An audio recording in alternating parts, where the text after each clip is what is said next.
Damasçılar için bir faydalı video koyamiz. Endi Xudo xolasa purdaqmetrlar tartibini ve sharoitinde o'zingiz görüp uzatib beraverasizlar Xudo xolasa.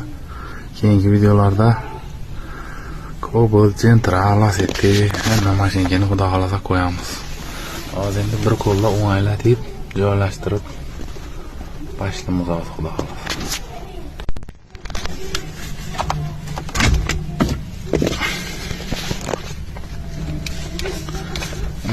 Bir qo'lda qiyinroqdan eng yuqoridagi birinchi purdaqmetr tumanka yamin qasa shuni ko'rasizlar. İkincisi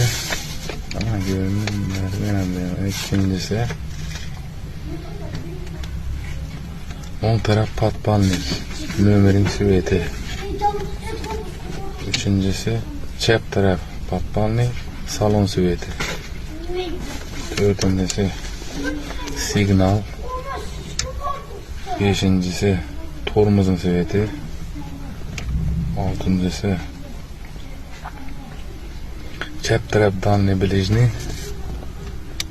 Yavrusu on taraf dalni bilejni. Yukarıda birincisinde bulmadı. İkincisi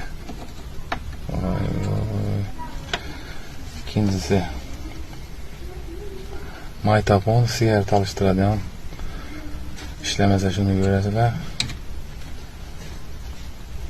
Pavarot zadniy svet. Pavarotla işlemese zadniy lampochka yanmasa şunu görəsizlar. Üçüncüsü ayna tozalagich. Ayna tozalaydigan işlemese şunu görəsizlar. Laboy kızdıradigan ayna bu.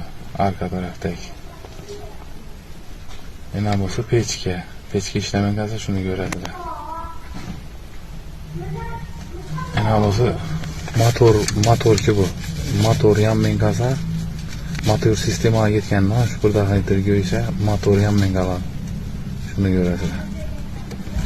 Damasçıları verip koyamız videomuz.